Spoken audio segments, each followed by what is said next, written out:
Done. Okay, hi, good afternoon, everyone.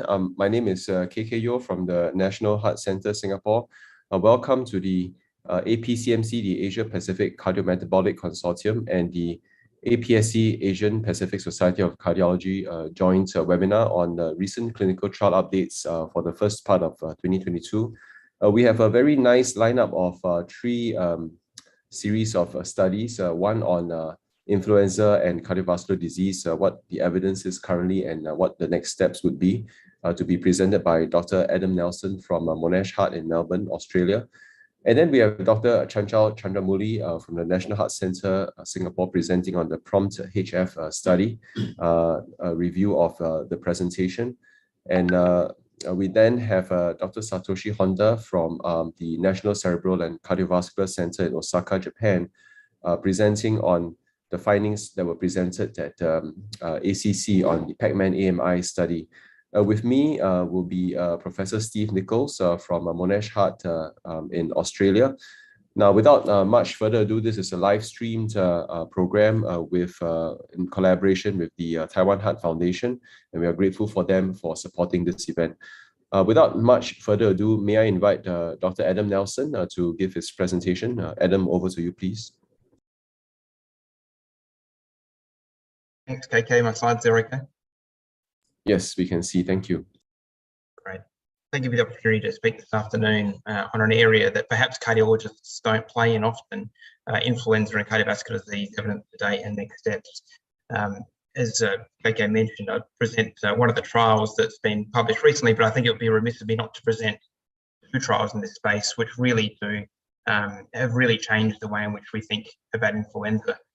And cardiovascular disease. My disclosures here, probably the most important one is Satoshi, which I do consulting work for and sit on their advisory boards.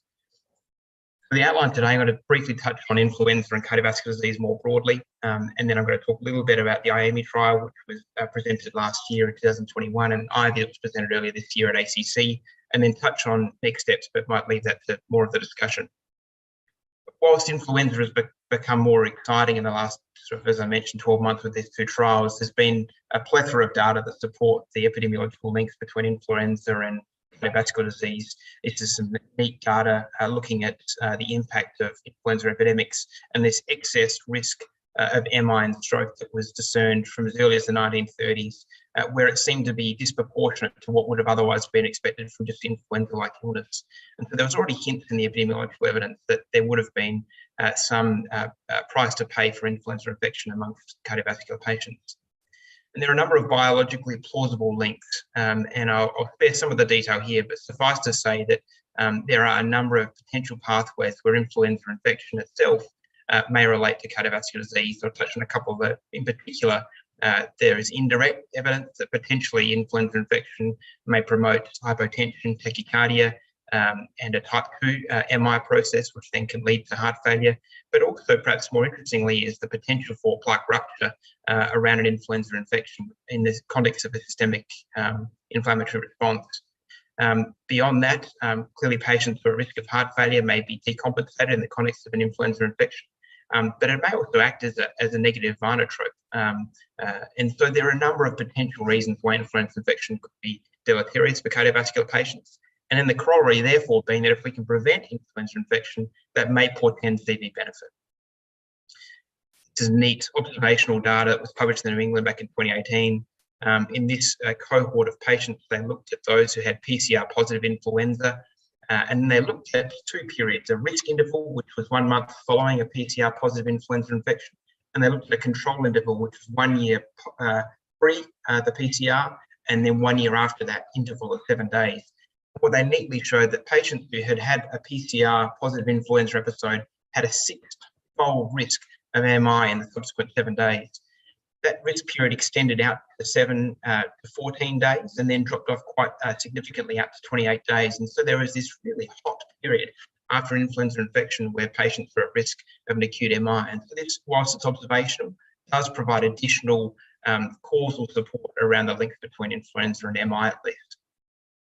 This sort of added to what was existing observational data and really a paucity of randomized controlled trial evidence to support the role of vaccination. But you can see here from this meta-analysis, with everything's heading towards the left of unity that vaccination in these patients would be beneficial, but there was still this missing piece that there hadn't been a large enough randomized controlled trial in an MI or an ACS or a CVD population, really, to show specific cardiovascular benefit of influenza.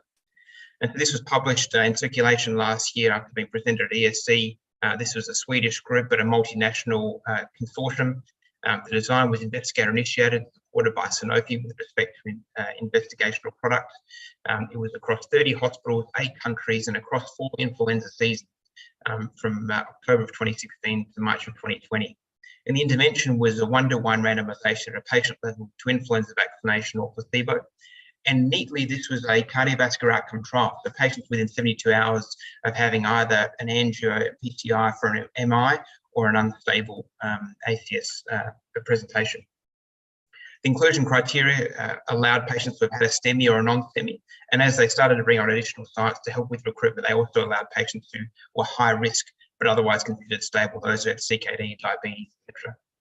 They had to be of age 18 or more. And what was kind of neat with the design here is that they wanted to make sure that there was a degree of ethical equipoise and that patients who could access a vaccination weren't otherwise randomized to placebo. And so they only included patients who were not intending to be vaccinated for the current flu season, which I think is a neat part of the design here. The primary endpoint was the composite of all-cause death, MI, stent thrombosis, 12 months for a true cardiovascular outcome trial, with the key secondary endpoints being each of those components of the primary, in addition to CV death. The challenges of a trial like this, as you can imagine, around this time frame, is it did start to eat into the COVID period that initially planned to recruit 4,500 patients to give them 80% power for a 25% relative risk reduction. But in April of 2020, with the pandemic really starting to heat up in the US, the DSMB reviewed, and on the account of increased barrier measures, the rates of influenza infection dropped quite markedly. And so there was concerns about futility to actually end up completing the trial. So the trial was terminated significantly early, only 60% of the patients that they had originally planned. The characteristics of these patients, 1,200 in each group, these are the sort of patients we'd end up seeing on the, so predominantly male, half STEMI, half non-STEMI, a quarter of patients had diabetes, around 1 in 8 had a prior MI, and a similar proportion had triple vessel disease. The primary outcome of this study impressively showed that those who received vaccination had an approximate 30% relative risk reduction of the primary endpoint, which, as I mentioned, was all-cause death, MI, stent thrombosis, 91 in the placebo arm and 67 in the vaccine arm, with a confidence interval just below 1, so a statistically significant result. I think we can appreciate from the KM curve here is a very early separation within weeks of receiving the vaccination. If we look at the secondary outcomes, which are perhaps even more impressive for a trial that was ceased early, that we can see here an over 40% reduction in all-cause death. Again, curves that separate very early and hold the divergence over time. When we look at unpacking that within all-cause death, we see that CV death was the predominant mode of death for these patients, suggesting that there may well be a significant component of this that is independent of influenza infection and pneumonia and truly interrupting the disease process around cardiovascular disease. They were underpowered for MI. They only had 29 in the placebo arm and 25 in the vaccine. And so it's hard to interpret much of that, but the overwhelming signal for CV death was hard to ignore. When we look at that numerically, we can see proportions, as I mentioned, that were consistent with regards to all-cause and CV death, and an overall rates of around 5 to 7% for the primary endpoint. Critical to this trial was not only treatment effect, but also safety. So can we actually administer the flu vax in hospital to patients who are admitted for other reasons?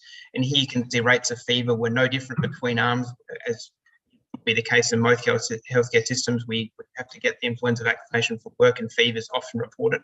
In this trial, no difference between arms.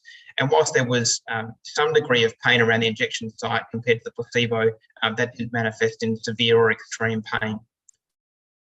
The summary of this for me, IAMI, it was really the first adequately powered, in retrospect, it was ceased early, but reduced risk of all-cause death, MI and stent thrombosis.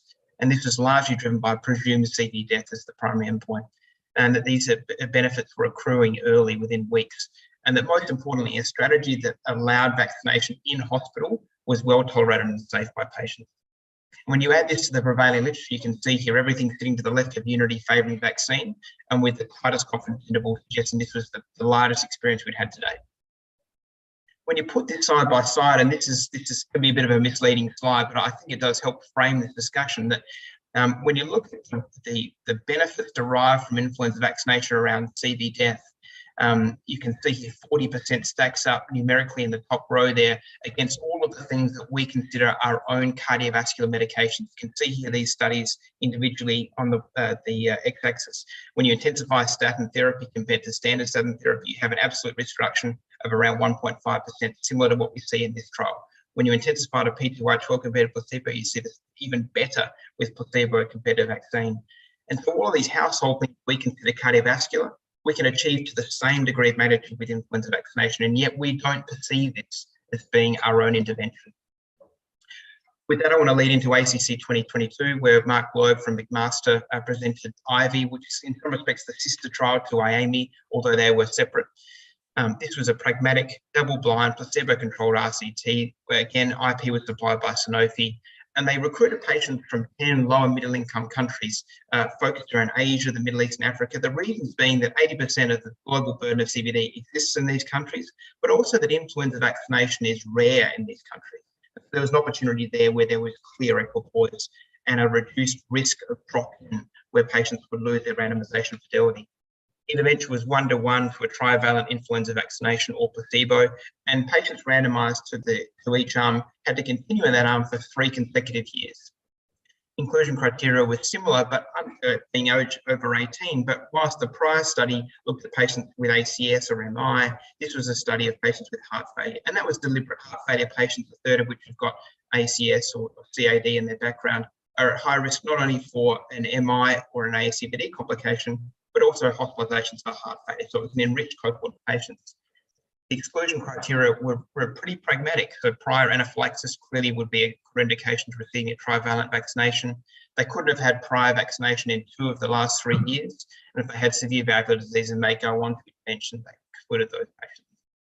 The key thing here is they allowed patients to receive the vaccination outside of the trial environment, because there's really good safety data that even if you receive 2 vaccinations in a seasonal year, there is no harm to be. Primary endpoint here, they had 2, so they had co-primary endpoints, the composite of CV death, non-fatal MI and non-fatal stroke. And the second co-primary was the addition from the first co-primary with hospitalisation for heart failure. And that was a total events endpoint, whereas the first co-primary was time to first event. And they managed the alpha spend in a step back, fallback manner. The key secondary endpoints were each member of those co-primary endpoints, as well as pneumonia, all-cause hospitalisation and all-cause death.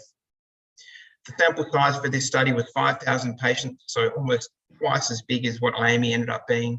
They had 80% power to detect a reduction in the primary composite, with an expected rate of the primary endpoint of 17% in the control and 14% in the vaccine arm. As I mentioned, they used with a co-primary endpoint an alpha spend that required a higher degree of statistical significance in order for it to be significant if the first co-primary wasn't met. And they specifically wanted to look at a sub-analysis by event within the flu season itself compared to that which occurred outside the flu season. The study flow, I'll spare some of the details here, but essentially good randomisation fidelity, a very small fraction, less than 3% of the patients who were randomised to placebo dropped in to have vaccine through the study period, and 3/4 of the population was from the Philippines, India and Nigeria. Mean age of patients, these were younger patients in their mid-50s. A much better proportion of patients were female. Overall, the vast majority had an NYHA status that was mildly symptomatic. Approximately half of the patients had moderate or severe LV dysfunction, but a reasonable smattering had preserved LV function, and around 1/4 of patients had diabetes. With regards to the results, the first primary endpoint was statistically no different between the arms, although numerically fewer in the influenza arm, with a hazard ratio of 0.93, with the confidence interval upper bound crossing unity. And the second primary, which included heart failure hospitalisation, a very similar point estimate, again with the upper bound of unity crossing 1. So not statistically significant, but numerically favouring the vaccination. When we look at the secondary endpoints, again, all-cause death here, numerically similar with the point estimate, but again, the hazard ratios crossing the units are not statistically significant. And then as we start to spend the alpha, these all become somewhat exploratory. CV death rates were fortunately high overall, 13 and 14% for a study that had a median follow-up of around 12 months, but no statistical difference between the two arms. Non-fatal MI was a very rare event, so 1% compared to 2.5% and 3% in IAMI. So this was a predominantly heart failure complication cohort. When we look at that play out with the exploratory and other secondary endpoints, hospitalizations overall, numerically fewer in influenza that did reach nominal statistical significance, although again, these are secondary outcomes. So in view of a null primary, again, exploratory. Hospitalization for heart failure, interestingly, was not significantly different between the two arms, whilst there was a quite marked benefit from a pneumonia point of view. When we play out how that looked with regards to the key subgroup analysis where they dichotomized by influenza period, i.e. the months of April to November in the Southern Hemisphere, you can see here a significant benefit that was derived among that for events, compared to then on the right, when we look at the overall period, or in the, sorry, should I say here, in the non-influenza period, you see a diminution of treatment effect. So clearly there appeared to be some temporal association around the influenza period, which showed that there was benefit here that we did not see overall. I want to draw attention to the fact that the median follow-up here is only 12 months, and so you can see those confidence, you can see the KM curves flatten out at the end, suggesting really we have a lot less confidence of this signal beyond 18 months, but the data here is somewhat hypothesis generating. I think in summary, we've got two trials that are directionally consistent with regards to IAMI and IVI, two different populations with different types of established cardiovascular disease. And whilst we see that influenza infection remains related to CV outcomes, the mechanism seems to be incompletely understood. When we look at the in the event rates, it suggests that maybe there's different degrees of modifiability of CV risk with regards to MI and heart failure, with regards to influenza vaccination. One wonders whether maybe there are differences in the vaccination itself. There are different vaccines that were studied, and it may be that there are some differences around the coverage of the circulating strains and the efficacy. There are certainly years when the vaccine that is supported in certain environments doesn't actually coincide with the circulating strains, and the flu vax doesn't work, so to speak, in that year. It may well have been something like that. It may also have been that with the play of chance, the AMI got lucky and that IV got slightly less lucky. So there's all of those things to try and align. I think it is relatively clear that everything does sit, however, to the left, favouring vaccination. And when we consider that this is a one and done strategy per year, simple intervention that takes 5 minutes and can be nurse-led, a pretty exciting opportunity to make a durable impact on CV outcomes, even if at an absolute level, those gains may seem marginal. At present, cardiologists don't seem to see influenza vaccination on their radar. And when we look at coverage in Australia, at least around 80% of patients over 65 receive vaccination for influenza on a seasonal basis. The data that we have suggests that only a third of patients under 65 with CVD actually receive the vaccination. So clearly patients don't perceive it as a risk and cardiologists aren't promoting it. I think there's an opportunity here that we have to drive some of this movement from IAMI and to a degree IV into making this the cardiologist's weapon. And I think the entire field really is opening up. We have the opportunity for polyshots. The mRNA technology we've seen with COVID will translate to influenza before long. And the opportunity then to have coverage for things like RSV, human metapneumovirus, influenza, influenza A, influenza B, this interaction between virus-mediated cardiovascular disease and this bidirectional relationship is potentially a whole new field that's going to come and open up. And so I thought I'd pause there and have some discussion, but I think this is really one of the key parts is that when we look at the data around patients' perception of influenza, it's fever, it's headache, it's muscle pain, it's nuisance. When in actual fact, what we see is a significant unmet treatment need where patients are at risk of heart attack, stroke, and cardiovascular death. And so there's an opportunity there to reframe the messaging, not only for our patients, but also our clinicians. Thanks very much, Adam. A very, very nice overview of the two big studies, IAMI and IV, that came out over the last few months. Maybe just to get the ball going and also to invite the comments from Satoshi and Chanchal.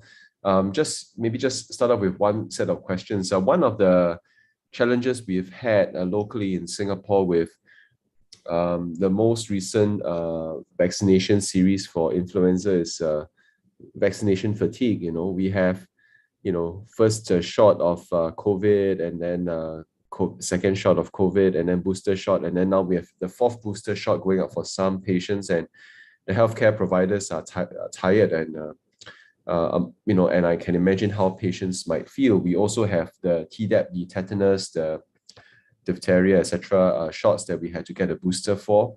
So how do you think the likelihood of sort of a poly shot might help, and are there any studies that relate to poly shots?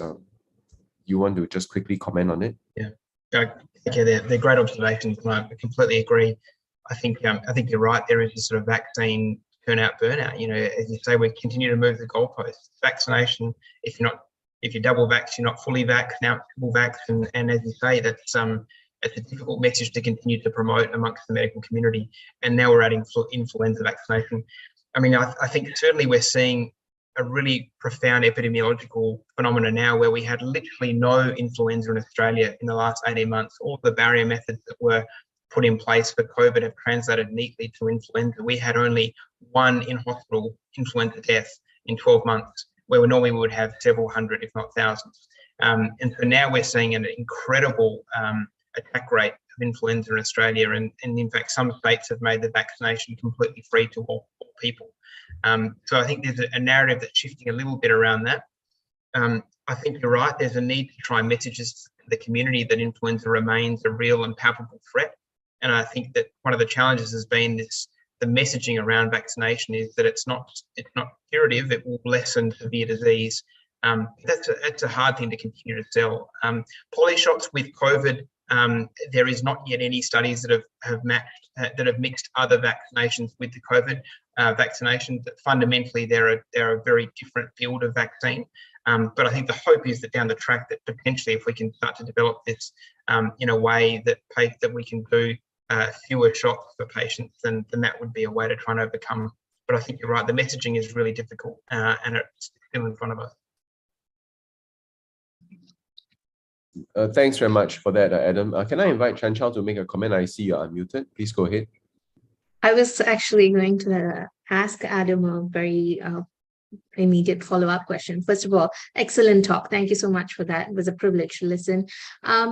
My question pertains to a more specific group of patients, especially with comorbidities. And in the space of diabetes in specific, we see that more and more in recent times, we have a lot of literature coming up saying that these patients are more susceptible to pneumonia, septic shock, infections, and so on. And this is exaggerated with their traditional glucose-lowering drugs like metformin and so on. Of course, whether it's also true with the newer classes of SGLT2 inhibitors remains to be studied. But how do you think they fit in this whole concept, and what should the messaging be towards those patients? Yeah, great question, Chanchal. I think that some neat data that's come out of Denmark, where they've looked at patients with hypertension alone, have shown that they derive a benefit as a higher risk group of patients with not established but at risk of cardiovascular disease. So I think diabetes patients kind of fit in that realm. And I guess the question then is it the diabetes, or is it the drug they're on that could be modifying some of that potential treatment effect? I'm not sure that we have an answer for it, but I think the question's spot on, which is that about modifiability of risk. When we talk to patients with diabetes, they may have unmet LDL lowering risk, they may have unmet blood pressure mediated risk, they may have unmet triglyceride risk. And so then to talk about influenza as another component of that, it's tough. We have our patients in the ward round post ACS. We're saying to them, okay, so now we need you to lose 10% of your weight. We need you to stop smoking, and we need you to take 5 tablets every day. And we need you to do 150 hours a week, 150 minutes a week of exercise, and get the flu vax. The easiest thing they can get is the flu vax. It's one and done. It takes 2 minutes. But every other thing there takes a lot of work and effort. So I think for me, it's a little bit of bang for the buck. We're currently working through a program in hospital where we're trying to implement IAMI in our wards and have patients on day of discharge have their cannula out and they get their discharge medication and they get a shot in the arm. And we're trying to put that machinery in place at the moment because it is theoretically a simple intervention. What we're finding on the wards is that our nursing staff don't know how to give vaccinations. That it's not in their space. They can defibrillate a patient, no worries, but can you vaccinations out of their comfort zone? So we're learning about that.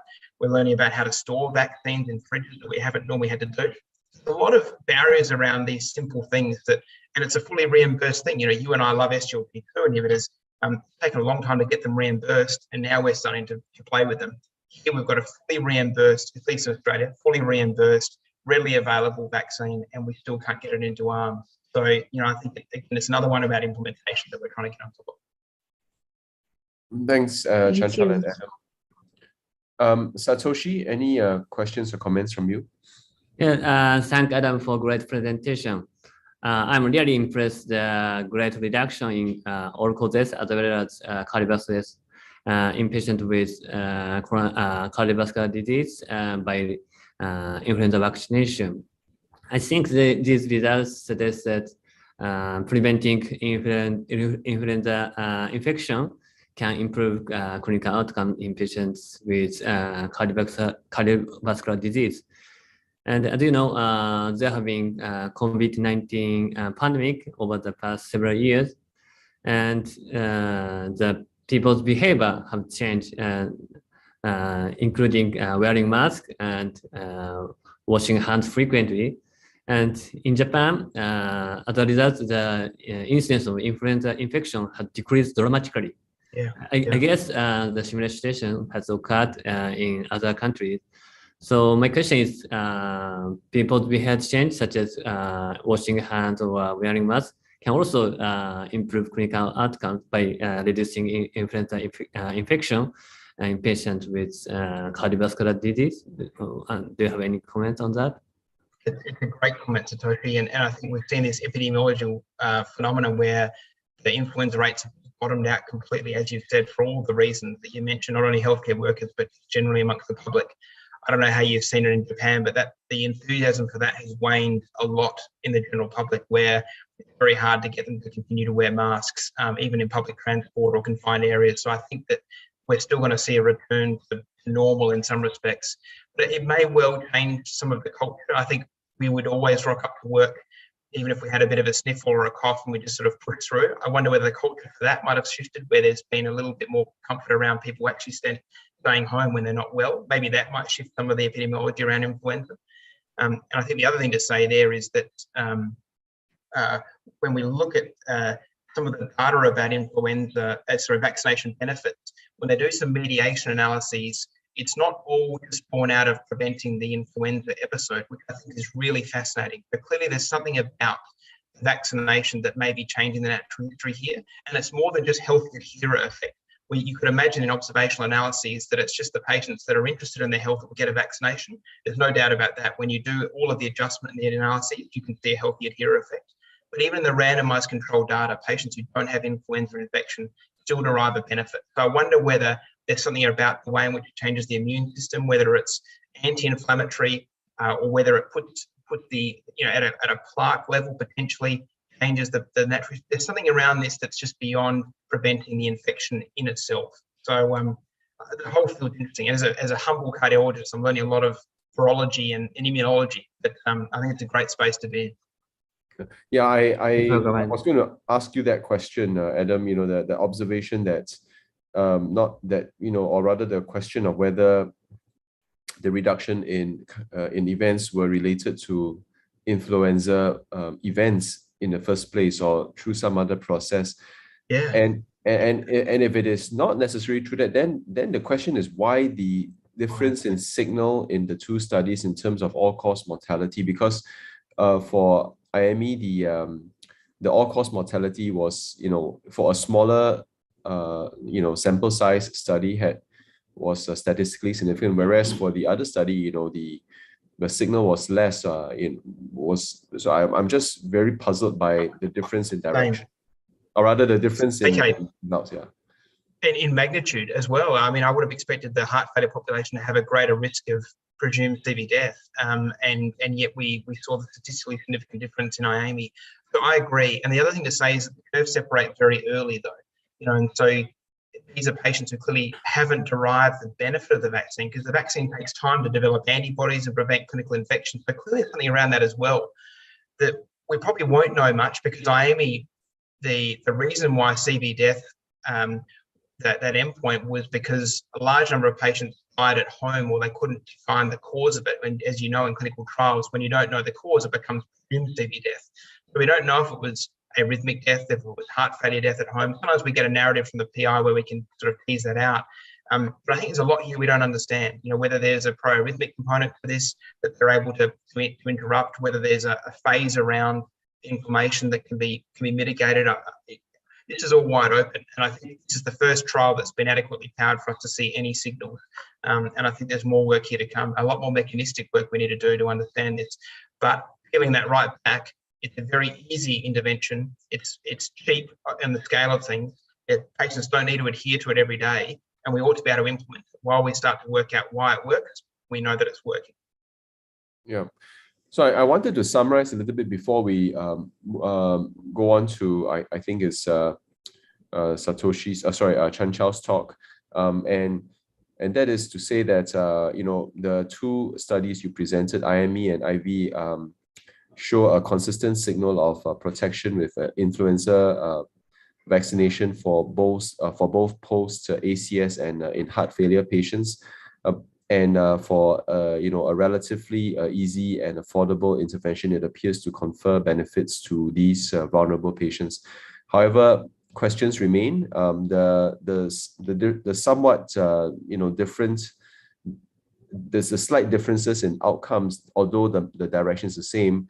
Makes us wonder why. And secondly, the early separation of curves, which would not make sense if the mechanism of action is a prevention of influenza, is also somewhat puzzling. So I think there's lots more that needs to be done, as you say, Adam. But that's the reason why we are here to discuss these questions. So with that, maybe I can ask Chanchal to jump into her talk on the HF study, a review of the presentation. Over to you, Chanchal. Thank you very much. Speaking of implementing simple yet evidence-based therapies, proven therapies, and the barriers around them, here we go. This study called PROMPT-HF was presented during APCC early this year, and concomitantly published in JACC. I am Chanchal Chandramouli, and I'm very, very happy and honored to be presenting the study to you today. These are my disclosures. Both the 2022 AHA-ACC guidelines as well as the ESC guidelines last year very, very clearly emphasized that the 4 key pillars in treatment of heart failure with preserved ejection fractions should be the ACE inhibitors, ARBs and ARNIs, beta blockers, MRAs, as well as SGLT2 inhibitors. And this has been proven repeatedly in many studies and has become with strong recommendations from heart failure societies all over the world.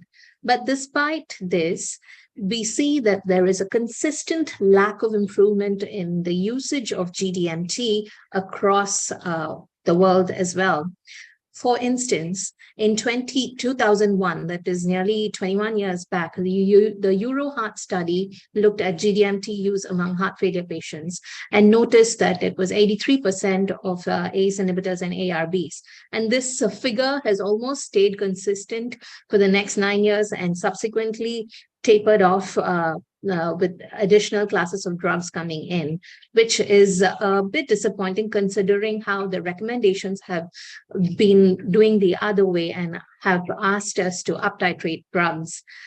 Subsequent studies like the IMPROV-HF and CHAMP-HF also have looked at the patient level factors in specific, which are deterrents and which serve as resistance for uptitrating these medications and including GDMT to the best possible. Specifically, the CHAMP-HF study included around 5,000 patients with systolic heart failure who were not dependent on LVAD or too chronic. So in these patients, they looked at GDMT at baseline and then compared the GDMT after 12 months.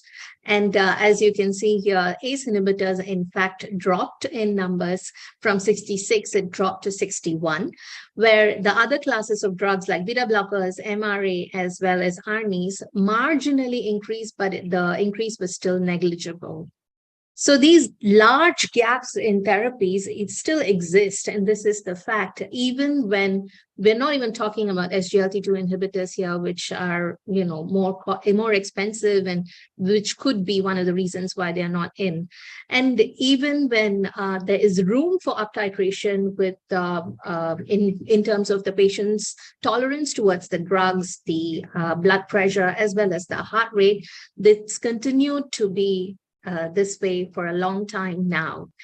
Keong et al. Had published a very nice review identifying what are the particular factors at patient level, provider level, as well as the system level, which could be coined as reasons for this treatment gap. And Prompt Heart Failure Study directly tried to address this provider level feedback. And this provider level reasons include strong inertia from clinicians, which are still topping the charts for this one. In addition to knowledge gap, very complex up titration protocols, which cannot be carried out in a very busy clinic, and inadequate follow-up and inadequate care coordination. Jumping right into it, like I mentioned, it was discussed in ACC earlier this year and published in JACC, led by Lama Ghazi, who is the first author under his supervision of Tariq Ahmed from Yale.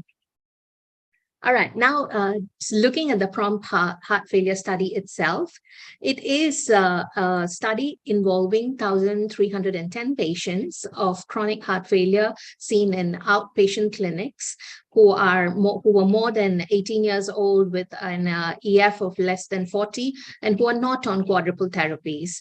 The randomization did not happen at the patient level. This is important to note here, and I'll elaborate a little more on my next slide as well. The randomization was at cluster level at the provider level itself. So high volume providers were selected and they were either randomized to the alert arm or no alert arm.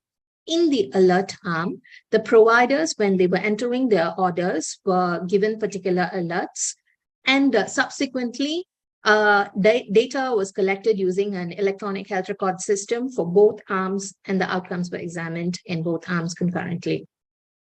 So the cluster randomization was based on the electronic health record system, which connected their health care system across all these hospitals as well as clinics. As I mentioned, the providers were randomized to alert or no alert and then followed up for 30 days for analysis. And this is, again, a mix of rural and urban population. So their population was quite representative in comparison to the CHAMP-HF registry even. Now, talking about the alert itself, what would the doctors who were randomized to the alert group see is when they click their patient record and order medications, this is what pops up. Their patient's blood pressure, most recent blood pressure, heart rate, LVEF, potassium levels, EGFR, and serum creatinine, under which there are the 4 large categories of medications: beta blockers, ACE inhibitors, MRA, and SGLT2s. And the current medication the patient is on will be grayed out. It's entirely up to the doctor because this is still a pragmatic trial. So physician discretion is utmost important. And the doctor gets to decide whether he will adjust the medications now or the change will happen later on, or defer it for some reason, or do not, or he thinks that it's not clinically indicated. If the cardiologist chooses to adjust the medication and opens the smart set, you will subsequently see this window where there are, of course, the medications and the available particular trade medications that are available in that hospital with the FDA indications very clearly spelled out in underneath. So they made it simple. They made it like a nudge system where you get to see what the patient needs and give you the option to add during the order itself, streamlining the whole process. So the primary outcome for prompt HF was the addition of a GDMT class. Here, when we go from 0 to 1, so for example, if the patient was on nothing and then moved to 1 at least ACE inhibitors, then it's considered a win. But if the patient switches class from ACE inhibitors to beta blockers, it's not considered a win. And of course, if you were in triple therapy and added one extra therapy, that is also a win. Up titration of medication was not a primary outcome. So you may have ACE inhibitors and then just a higher dose. It was not an outcome. And that being said, for all GDMTs, compared to the no alert group, the alert group had higher proportion of patients on additional class of GDMT at 30 days, and this was significant. Although they were not powered to look at individual medication classes, beta blockers were still significant. And so there was a trend in increase for ACE inhibitors, MRAs, and SGLT2 as well. It has to be noted that this study happened at Yale when there was an institution-wide policy to enhance the GDMT across the cluster. So it was not surprising that even the non-alert groups did have some increase. And the results were consistent across the age groups of less or more than 65, across both sexes, across the races, non-blacks and blacks. Ejection fraction, or whether it was seen by a cardiologist or non-cardiologist, whether the patient was on Medicare or no other support, did not matter. The result was still consistent. Secondary endpoint also included an increase in dosage. So here, the up titration of drug was also in the equation in addition to the GDMT class. And again, here we see that the results were significant. Patients under the alert arm had higher proportion of patients in the alert arm who achieved the secondary endpoint compared to no alert arm. And similarly, beta blockers were also significant, and there was an increasing trend in ACE inhibitors, MRA, and SGLT2. The number needed to treat to alert was 10 for the secondary endpoint. And I forgot to mention just now, the primary endpoint, the number needed to alert was 14. They also looked at heart failure hospitalizations, either through emergency department visit, which resulted in hospitalization, without hospitalizations, direct hospitalizations, as well as death.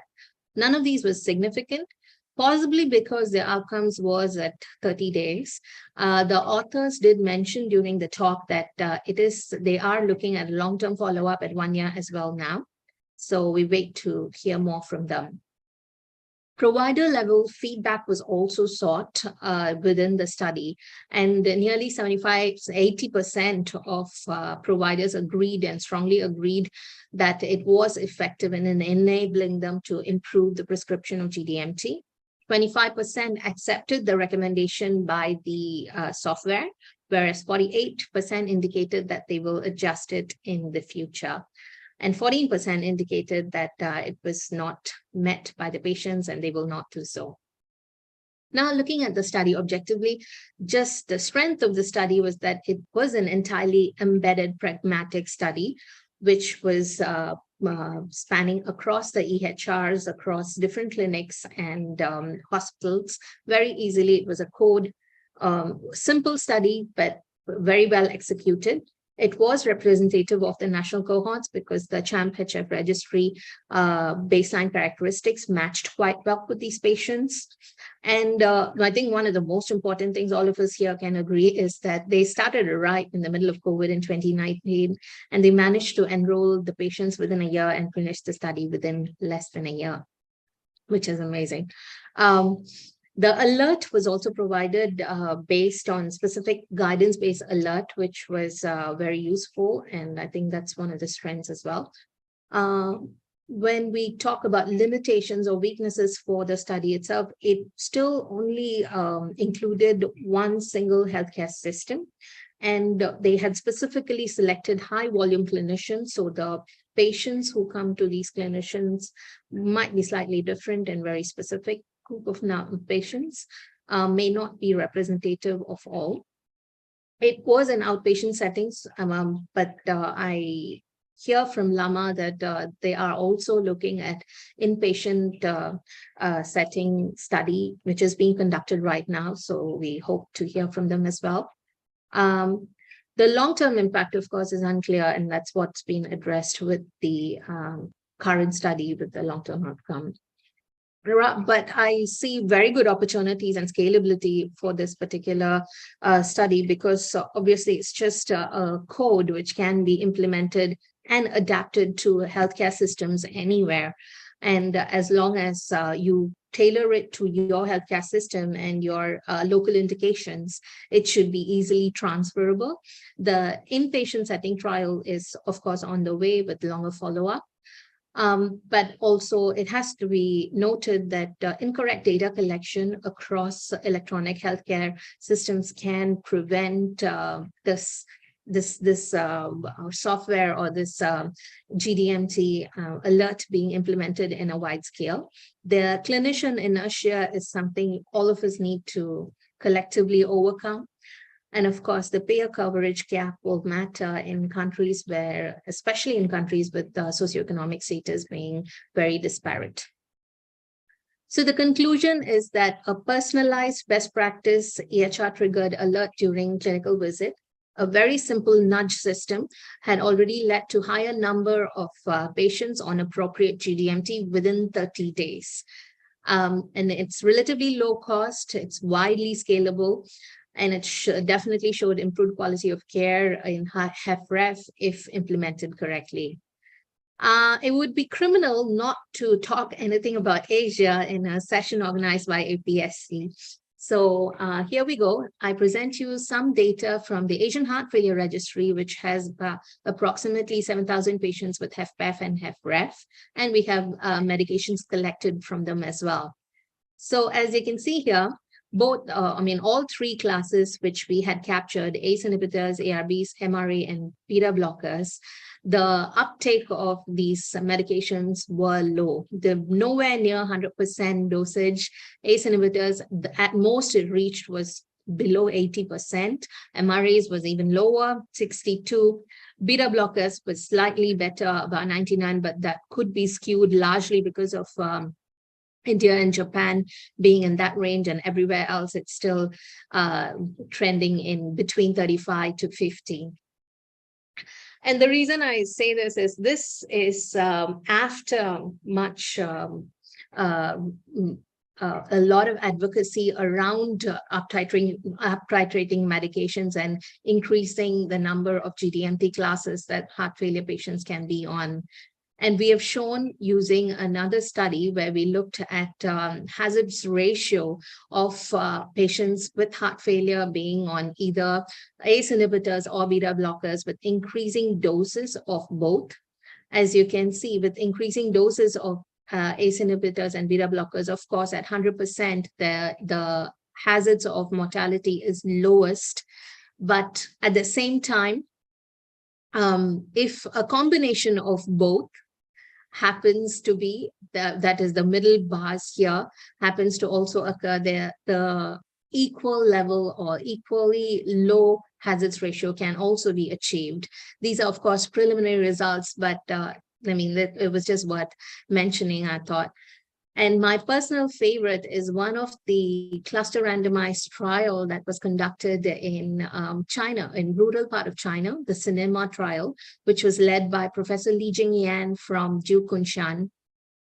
Here, they looked at stroke patients from 50 villages, and here the villages were randomized instead of the patients itself or the providers. So The villages, when they were randomized and they were assigned to either intervention or standard of care group, the intervention group received an additional follow-up from the doctor, and they were supported by a Android-based mobile application, which was dispatching daily automated voice messages asking them to take their meds. And they showed that within 12 months, this randomized group, with intervention group particularly, already showed reduction in blood pressure, better adherence to medications, and a reduction in stroke reoccurrence.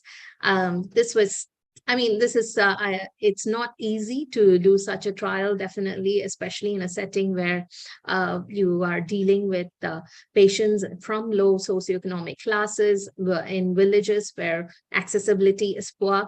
So I thought this trial was also excellent. And it's, again, cluster randomized trial. So I just wanted to talk about it. Thank you very much. That's the end of my talk. Thanks, Chanchal. A great overview of PROM-HF and also on some of the interventions in Asia. I'm actually kind of curious as to whether we can even do something like this in Singapore or other parts of the world, because electronic health record systems are not cheap, and the EPIC system, which was used in the PROM-HF platform study, is kind of a top tier EHR system. Maybe I just ask Satoshi. I mean, in Japan, do most hospitals use electronic health record system, and are there nudge systems available within such EHR systems? Thank you for your question. In Japan, the use of electronic records is increasing, so potentially we can use this kind of system in Japan. But the use of electronic record is still in some small clinic. They use paper-based record. So inpatients with heart failure who go to a clinic, they may not be use this kind of system. So probably in the large, in big hospital, there may be chance to use this other system, I think. Going on from that, Satoshi, Chanchal, I think one of the challenges we have certainly in Australia is interoperability between the tertiary care system and primary care. Often we have provide these sort of motherhood statements, up titrate, in the community, or, commenced by soprolol, whatever else. The poor GP receives this discharge summary, and they come in there and they've got a sore foot and a headache, and then you have to think about doing medication up titration. It's very, very hard to try and do that. When you've got a medical record that is interoperable, at least you can sort of see all of that. Did this study include primary care interactions, or was it just purely in the secondary and tertiary sort of healthcare system? That's an excellent question. This study only concentrated on the cardiology clinics, but the authors did mention that a lot of their patients also end up in primary care, and that's where the treatment gap is the most, where the primary care physicians are often, they are lost and they are a bit hesitant to up-titrate medications. They always defer it to the next visit, and the subsequent visit becomes very busy to alter any medication always. So yes, that is a very good point. I get the sense when I'm in clinic, having all that information presented to me would make me engaged, would make me really think, and it would push me. I imagine there are some people who see that as a click fatigue, another alert, DVT prophylaxis, another alert, you get these click fatigue, and it's easy just to ignore or cancel or next time to get down the road. Get the sense, the treatment effect for me was present. Absolutely 7 or 8%, whatever else, but it'd be great if it was more. What do you think is the next step in terms of the alert? How do you make it more enticing? How do you remove the click fatigue? What's the next iteration, do you think? Personally, I think the system payer gap needs to be bridged. I don't think the alert per se will make patients more adherent to the medications, but the financing part plays a larger role, especially in Asia-Pac, where a lot of countries are depending on financial support and Medi-Aid. So one of the most common reasons stated as far as Asian HF patients were concerned was that they couldn't afford it. Any up-titration of medication or any additional medication, especially SGLT2, was always viewed as an additional burden on the patient's pocket unless it's being subsidized. So that's where it should be targeted, I think. Yeah, that's quite a complex problem to solve. And with regards to electronic alerts, in our healthcare system, we have a bunch of alerts when it comes to post-MI on, some of the value-driven outcomes, whether it is the use of, dual antiplatelet therapy, the use of statins, up-titrating statins. The problem is the system is, not as sophisticated we like it to be, and they turn up at the most awkward of times. So I get alerts when I'm doing a PCI, can you please complete all this? And I'm like, it's 2 a.m. and I really don't want to do anything beyond just writing my report. So, I think it can be done. I think the PROM-HF study demonstrates that in choosing the right patients in the right ecosystem, electronic health alerts can drive physician behavior change. So I think the key is to find the right question to ask and the right intervention to effect. Can I maybe just ask again, in Australia, do you all use these big electronic health record systems, Epic or Sunrise Clinical, all scripts and whatnot? Yeah, so most of the health systems do use one or other of those. At KK, we certainly more Cerner-based in Victoria. Epic does certainly have some entrance in New South Wales. Allrise, Sunrise, all scripts are in South Australia. So the majority of them are. Private health systems use often bespoke ones with less functionality, but the ones that are really trying to do things like billing, ordering, as well as medical record documentation, the big Cerner and Epic ones tend to be in the larger public healthcare systems. Right. Okay. I think it's a good time to now perhaps go to Satoshi. Dr. Satoshi Honda is from the National Cerebral and Cardiovascular Center in Osaka, Japan, and he's going to share a little bit about the Pacman AMI study, which was presented at ACC earlier this year. Over to you, Satoshi. Hello, can I see my slide? Yes. Thanks, Dr. KK for kind introduction. I'm Satoshi Honda from Japan. Today, I'd like to introduce the results of Pacman AMI trial, which was a randomized trial examining the effect of alirocumab added to high-intensity statin therapy on coronary atherosclerosis in patients with acute myocardial infarction. I have nothing to disclose. So coronary plaques responsible for acute myocardial infarction frequently feature large plaque burden and lipid-rich pool covered by a thin fibrous cap. Intracoronary imaging enables visualization of high-risk plaque characteristics. In accordance with historical evidence, large atheroma burden assessed by intravascular ultrasound or IVUS, large lipid burden assessed by near-infrared spectroscopy or NIRS, and the presence of thin fibrous cap thickness assessed by optical coherence tomography or OCT have been associated with higher risk of subsequent cardiovascular events. Previous intracoronary imaging studies show that intensive statin therapy has shown to halt the progression of coronary atheroma burden and might have a favorable effect on plaque composition by reducing plaque lipid content and increase the thickness of fibrous cap. Alirocumab is a PCSK9 inhibitor that lowers LDL cholesterol levels. In the Odyssey outcome trials, patients who had an acute coronary syndrome 1 to 12 months earlier and receiving high-intensity statin therapy were randomized to either alirocumab treatment or placebo. As you can see, alirocumab treatment was associated with greater reduction in LDL cholesterol levels and significantly reduced recurrent ischemic cardiovascular events when compared with placebo. However, ACS patients remain at risk of recurrent atherosclerotic events due to high-risk plaque characteristics, particularly in non-infarct-related vessels.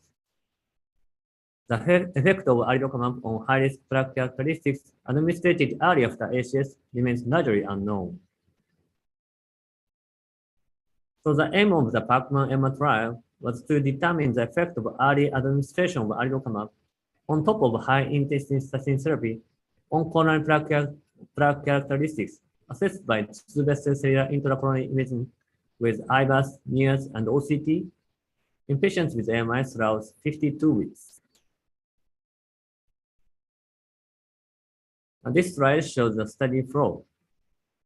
The Pacman AMI trial enrolled a total of 300 patients presenting with either non-STEMI or STEMI who underwent successful PCI of the infarct vessel and who had two non-infarct related vessels with non-obstructed lesions. LDL level measured prior to PCI were required to be at least 125 milligrams per deciliter if patients are statin naive, or at least 70 milligrams per deciliter if patients had been receiving a stable statin dose at least for 4 weeks.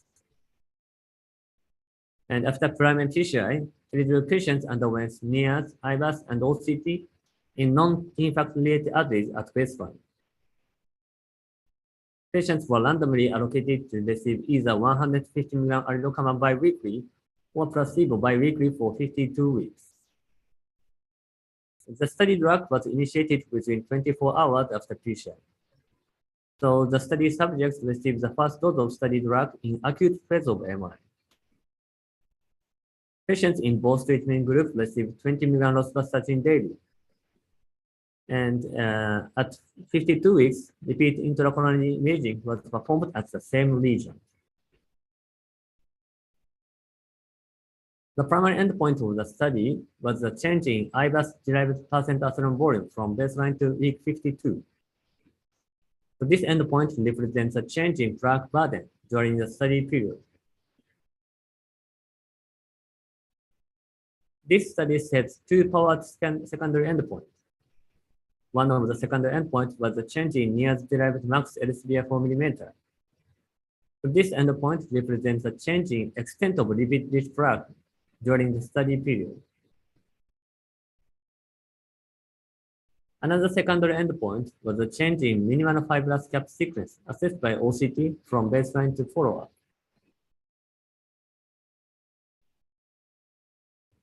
From May 2017 to October 2020, a total of 300 patients were enrolled and randomized to receive either alirocumab or placebo.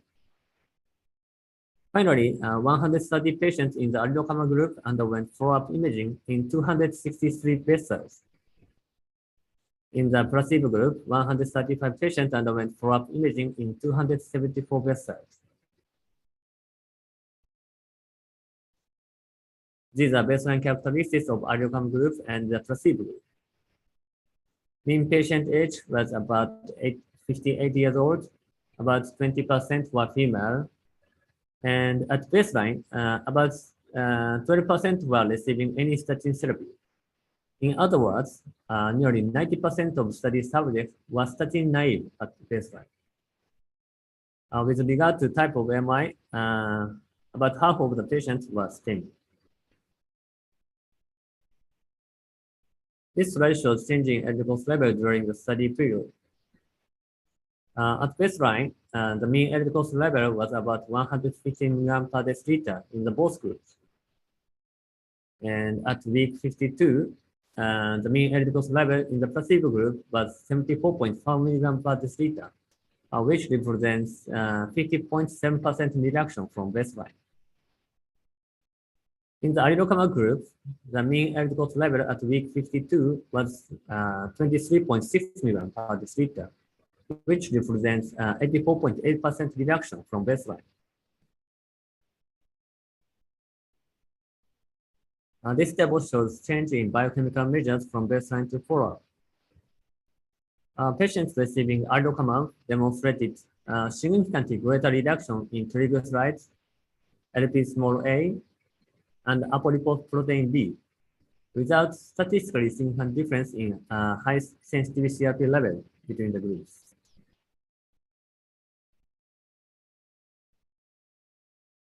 So I'd like to move on the primary endpoint. The primary efficacy endpoint, change in percent testosterone volume, showed significantly greater reduction in the aldocarmab group compared with the placebo group. Mean change in percent testosterone volume was minus 2.1% in the aldocarmab group and minus 0.9% in the placebo group. This is our secondary endpoint, change in max LCBF per millimeter.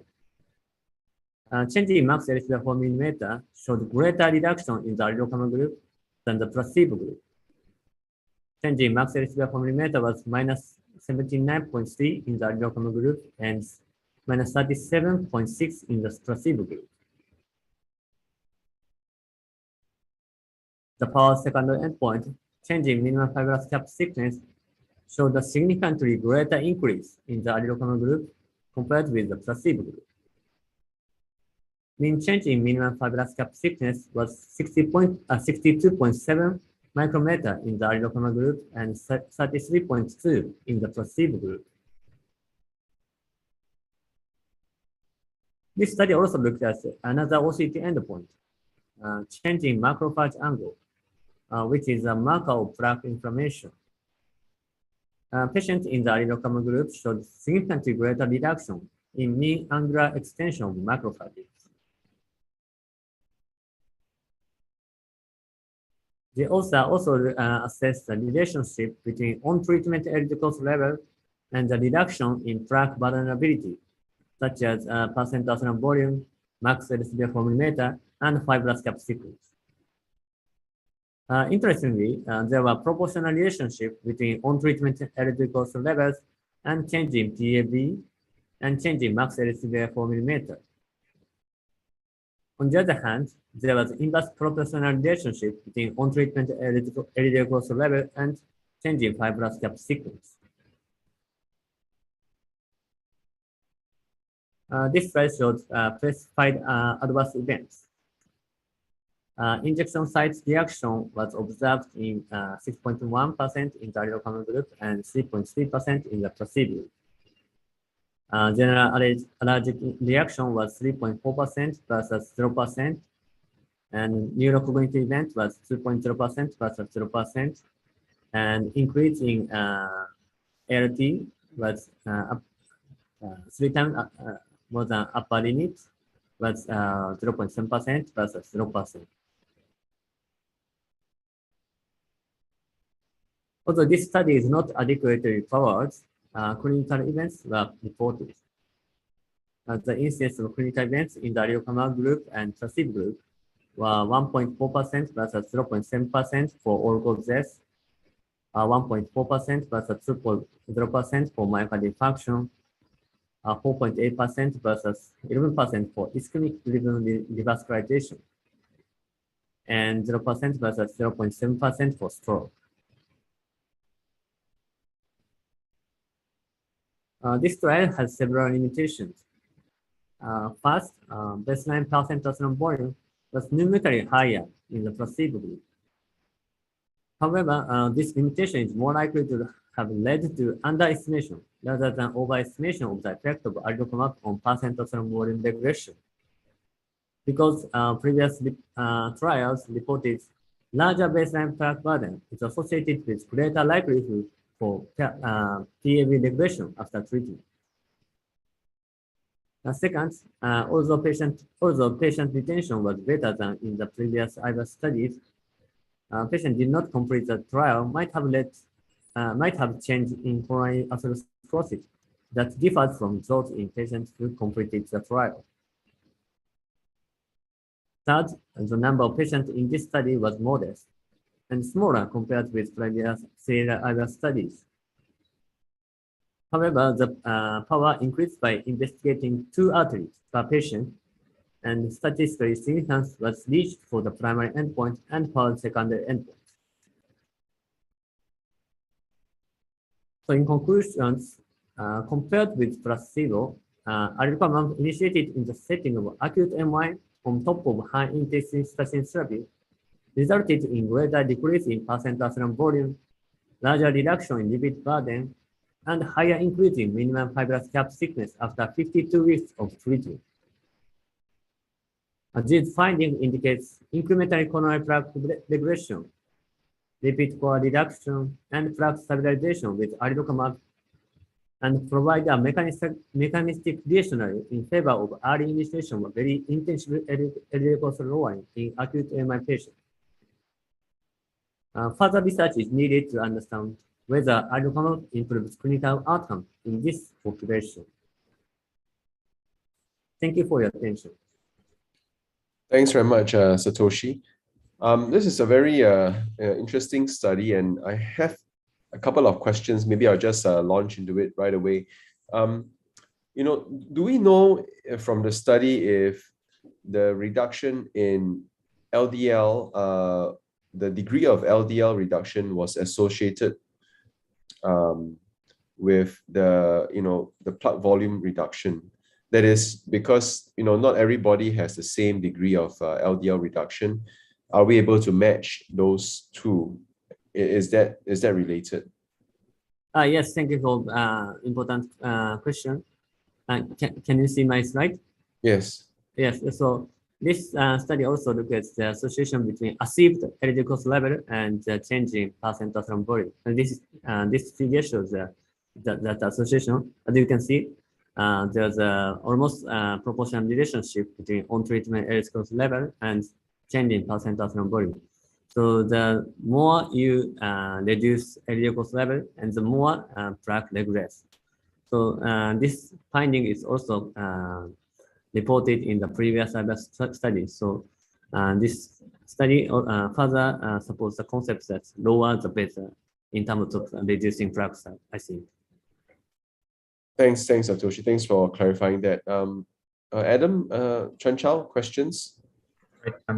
Talk to Satoshi, a lot to unpick there. When I talk to my patients, I've often talked about it being a marathon, not a sprint, getting LDL down, and it's the lower for longer. I think that this and Huygens have shown us that it's not only longer and lower, it's even earlier, longer and lower. Just to hear your thoughts, do you think we know who is most likely to benefit from an intravascular imaging type endpoint perspective to get aggressive LDL lowering? Do we know any of the subgroups yet? The concern I've got is that we can't put everyone on a PCSK9 yet. We know it's safe. EvoPAC has shown it's safe. But just it's a physical reality, certainly in our healthcare system, even the addition of ezetimibe is after 6 weeks of maximally tolerated statin therapy. How do you think we do this in real world practice? Yes, thank you for your question. So also, of course, this study further shows that the reduction of LDL cholesterol level is better for reducing plaque size. But I think the most beneficial patient is high risk patient. I'd like to share this figure. This figure shows the relationship between achieved LDL cholesterol level and change in percent atherosclerosis volume in the Pacman AMI trial as well as the previous studies. And as you can see, there was a proportional relationship between achieved LDL cholesterol level and change in percent atherosclerosis volume. But in the Pacman AMI trial, the degree of plaque regression was greater than previous IBA study. And the reason for the difference in the degree of plaque regression is, I think, for example, another trial, which was previous IBAS trial, examining the effect of adding ezetimibe in ACS patients, also shows a greater reduction in percent atherosclerosis volume compared with their achieved LDL cholesterol level in the previous studies.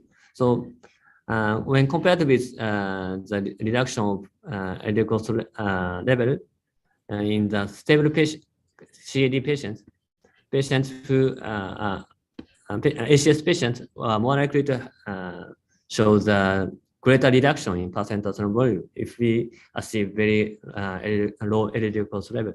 So I think based on these results, the high-risk patients, such as ACS patients, are more likely to have benefit from intensive LDL glucose lowering with PCSK9 inhibitor.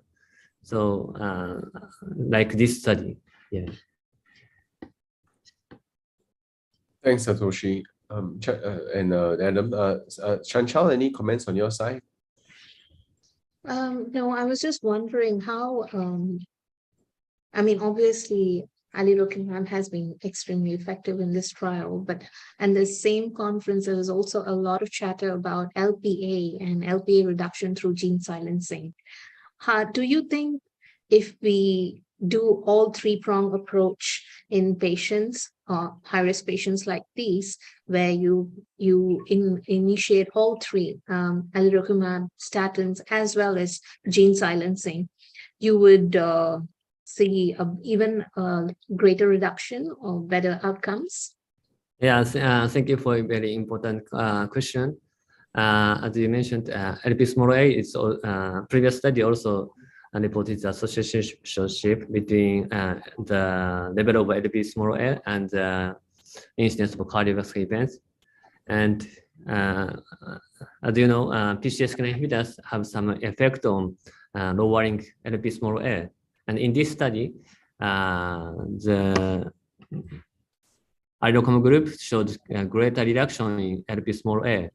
But this study did not specifically look at the impact of LP small a on plaque burden or other plaque characteristics. So I guess this the decrease in LP small a may have some impact, but further studies is required to illustrate the impact of lowering LP small a on coronary plaque or clinical events. Okay. I might ask a question, Satoshi. In Japan, as a proportion of cardiologists treating patients post-MI, how many are starting PCSK9s? Yeah, that's a very important point. In Japan, the importance of LDL glucose lowering is increasing. The aware of LDL glucose lowering is increasing. So we try to use PCSK9 inhibitor if patients could not achieve the target LDL glucose level with statin therapy or statin at ezetimibe. But of course, PCSK9 inhibitor is very expensive.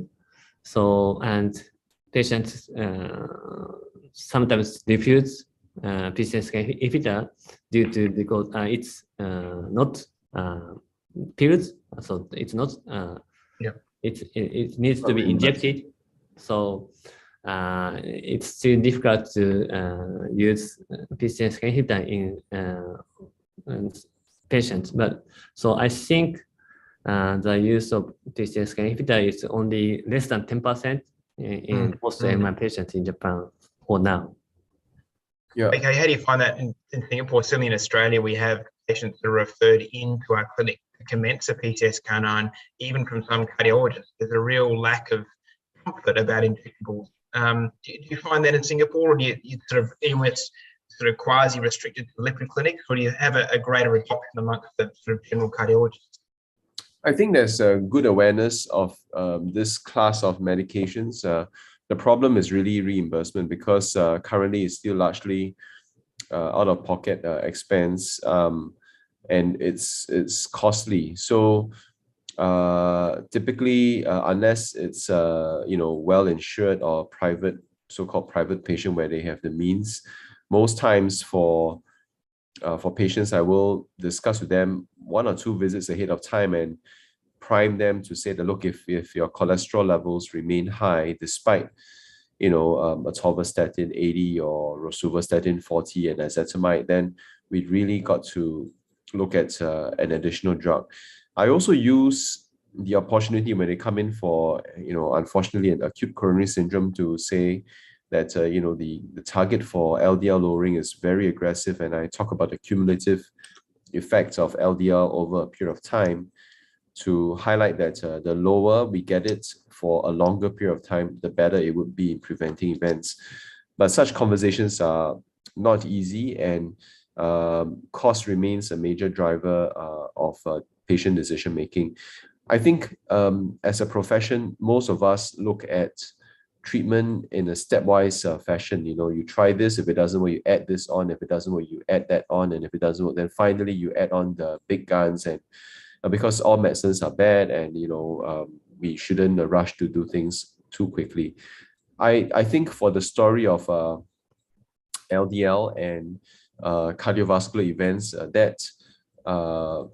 that paradigm has to change because of the time effect of LDL on the plaque and cardiovascular events has been well shown, such that we should really target a lower LDL as quickly as possible.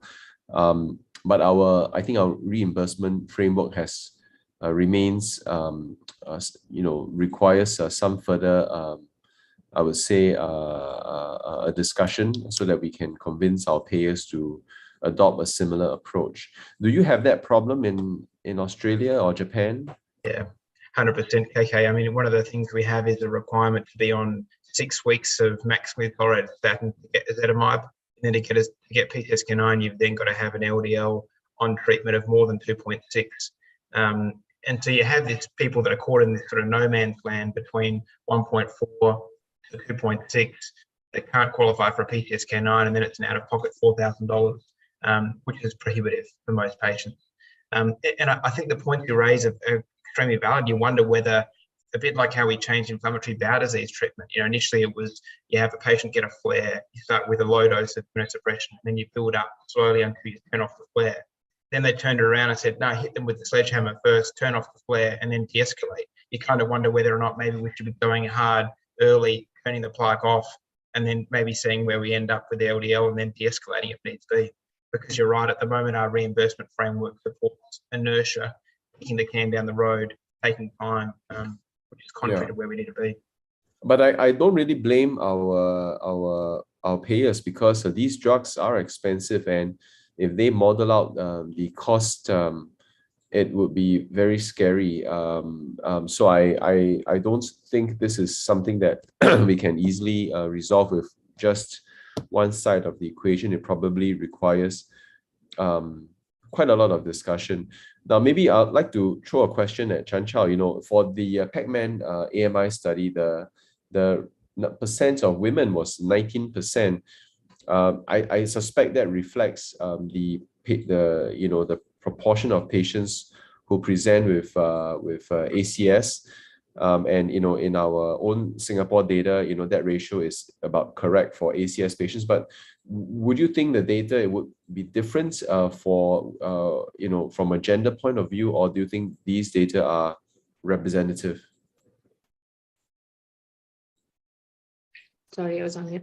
Yeah, I mean, that's a very good question. First of all, the symptoms of ACS in women can be very different, and many of even patients in Singapore, I can talk from Carolyn's point of view.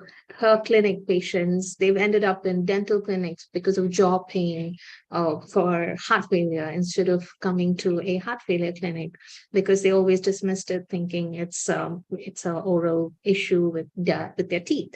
So detecting and identifying and being more sensitive towards the symptoms in women will, of course, bring or help us identify and bring in more patients into trials that deliberately look at sex differences. But at the same time, I think it's also on the trial planners as well as the trialists themselves to initiate it right from day one, to pre-specify a sex analysis within the trial design, which will indirectly increase the trial recruitment.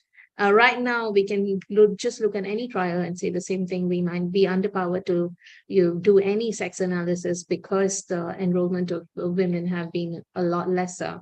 So I think that needs to change first in order to be able to answer this question objectively. And hopefully we'll be able to reach that one day. Okay, and then maybe thanks very much for that, Chanchal. And I was going to ask Satoshi, this data is for the PCSK9 inhibitor alirocumab. What about, was there a similar study for ezetimibe? Again, early initiation of ezetimibe plus high-dose statin in a post-ACS patient? Would you know, I'm, you know, something that I'm not entirely familiar with, so I just throw that question out. Yes, in the previous study, there's a study examining the impact of adding ezetimibe on ACS patients, which was precise IVAS trial. And when we look at the impact of LDL cholesterol lowering with ezetimibe in patients with ACS and stable patients, the impact of LDL cholesterol lowering was greater in the ACS group compared with the stable coronary artery disease patients. So I think What about ezetimibe? Has there been studies for ezetimibe? Yes, it's the study of ezetimibe. Oh, ezetimibe. Okay. Oh, All yes. right. So I think the early initiation of LDL cholesterol lowering is also observed not only in PCSK9 inhibitor, but also as a type of LDL cholesterol lowering therapy. But of course, the degree of LDL cholesterol lowering is much smaller in the ezetimibe compared with PCSK9 inhibitor. And recently, we usually use high-dose statin in all ACS patients. So in the next step, probably ezetimibe is also important, but PCSK9 inhibitor may have a great impact on high-risk population. Right. Madam, any other questions from you?